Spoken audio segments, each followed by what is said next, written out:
আপনারা সৌভাগ্যবান যে আপনারা এমন একজন সংসদ সদস্যকে নির্বাচিত করেছেন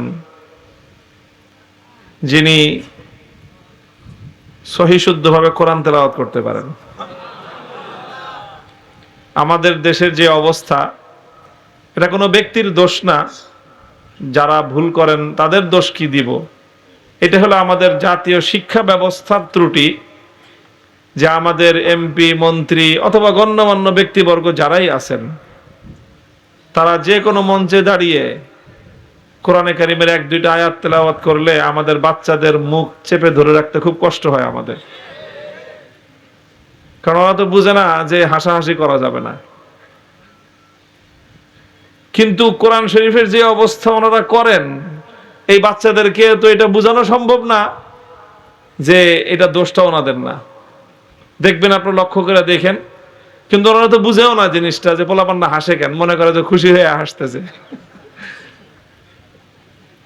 আরে কোরআনের আয়াত তো দূরের কথা, বিসমিল্লাহির রহমানির রহিমটাও যখন পড়েন, সচরাচর যত রাষ্ট্রীয় দায়িত্বশীলরা আছেন 99.99% ওনাদের এই বিসমিল্লাহির রহমানির রহিম, আউযু বিল্লাহি মিনাশ শাইতানির রাজিম, এরপরে দুই একটা আয়াত যদি পড়েন, তাহলে যা অবস্থা করেন কোরআনের, তাতে আফসোসও হয়, দুঃখ হয়। আমরা বড়রা দুঃখে কান্দি, আর আমাদের বাচ্চারা তারা হাসতে থাকে, যে কি বলতেছে এই এত বড় মানুষটা বিসমিল্লাহ বলে এইভাবে পড়ে।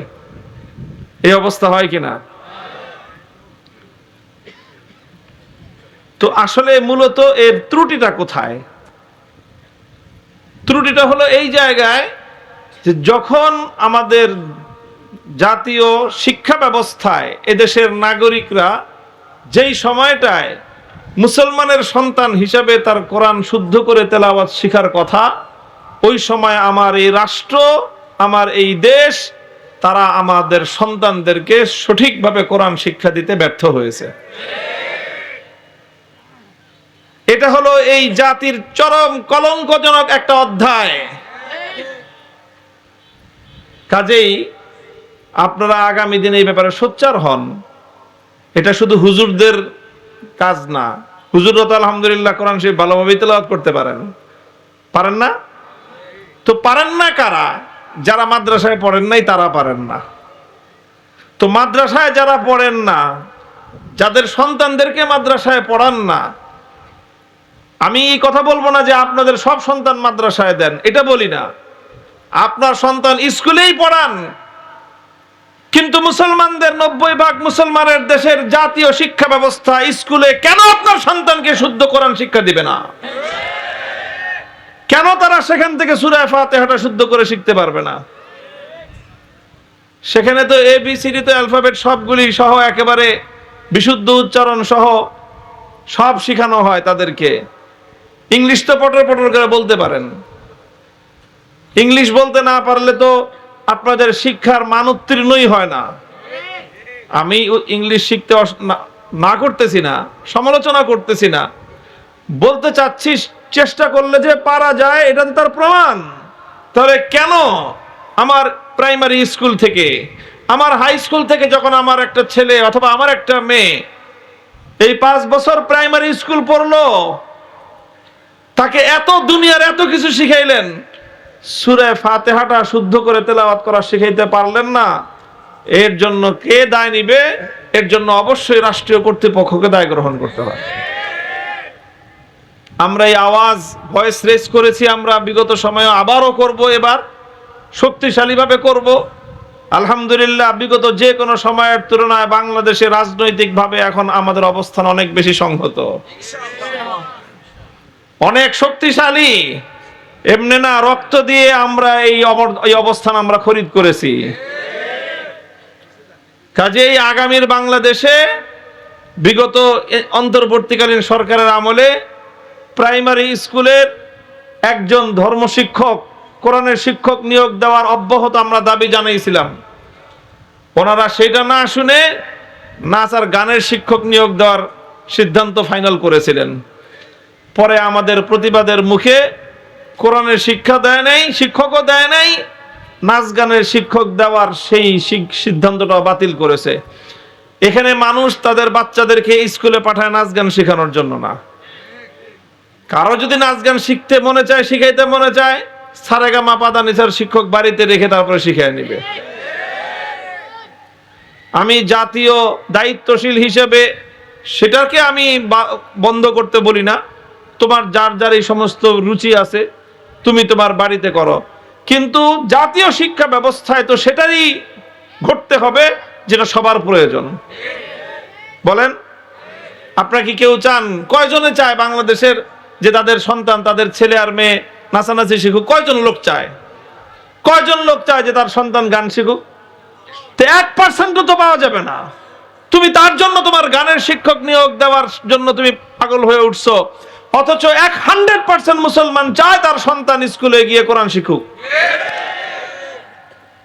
তো যদি নাগরিকদের, জনগণের ইচ্ছা পূরণ করাই যদি হয় শাসকের দায়িত্ব, ধর্মীয় দৃষ্টিকোণ বাদ দিলেও তো জনগণের চাহিদা পূরণ করার জন্য প্রত্যেকটা প্রাইমারি স্কুলে একজন কোরআনের শিক্ষক নিয়োগ দেওয়াটা এটা জরুরি হয়।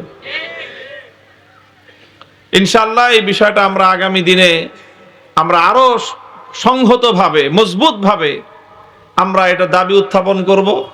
আলহামদুলিল্লাহ, আমাদের এই বর্তমান সরকারের বিএনপির মধ্যেও অনেক ভালো ভালো লোকজন আছেন। আমরা আশা করি যে যারা এই বিষয়গুলি সরকারের ভিতর থেকেও পজিটিভলি সরকারকে, দায়িত্বশীলদেরকে এই কথাগুলি বুঝিয়ে আমাদের দেশে সেটা বাস্তবায়ন করতে পারবেন ইনশাআল্লাহ।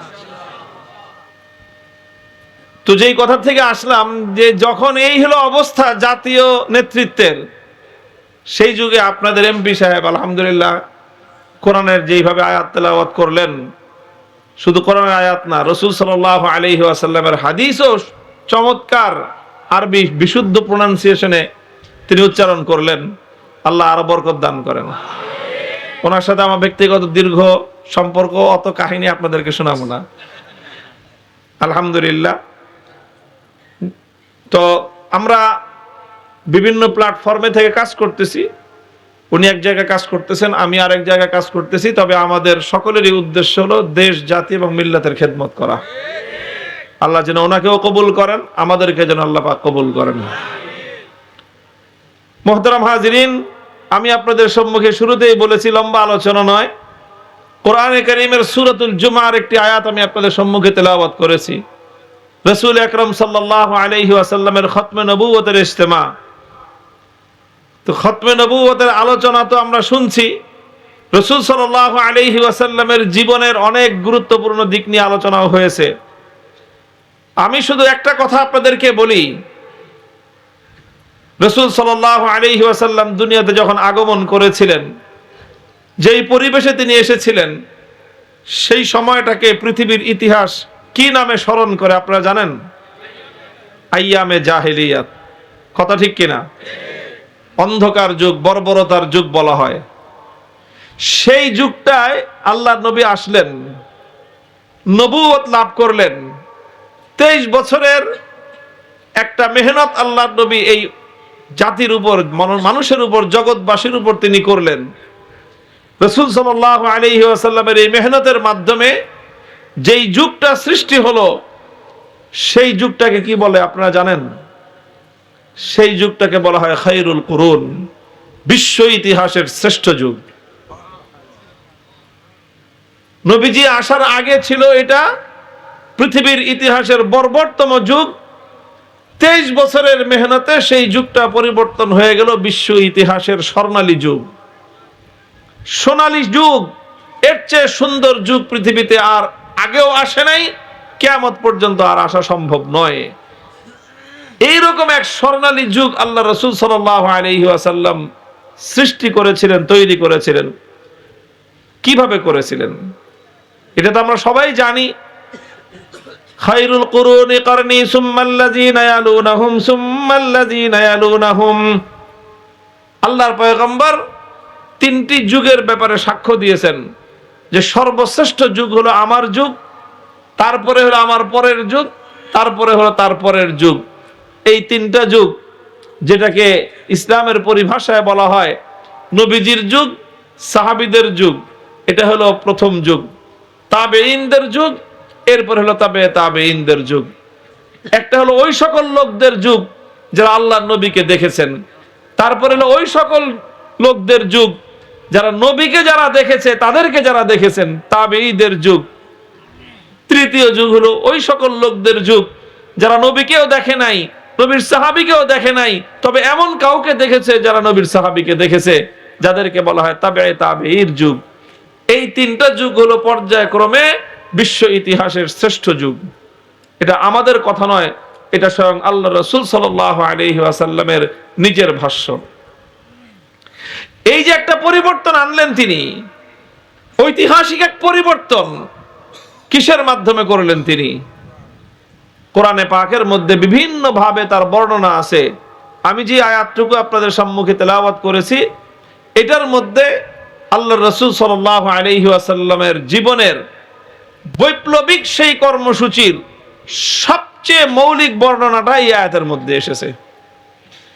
হুয়াল্লাযী বাআসা ফিল উম্মিয়্যিনা রাসূলাম মিনহুম ইয়াতলু আলাইহিম আয়াতিহি ওয়া ইউযাক্কিহিম ওয়া ইউআল্লিমুহুমুল কিতাবা ওয়াল হিকমাহ ওয়া ইন কানু মিন ক্বাবলু লাফি দালালিম মুবিন। আল্লাহ বলেছেন তিনি নিরক্ষর এই আরব জাতির কাছে এমন একজন মানুষ প্রেরণ করলেন, যিনি এসে তাদের মধ্যে পর্যায়ক্রমে ধারাবাহিকভাবে 4টা কাজ করেছেন। কয়টা কাজ?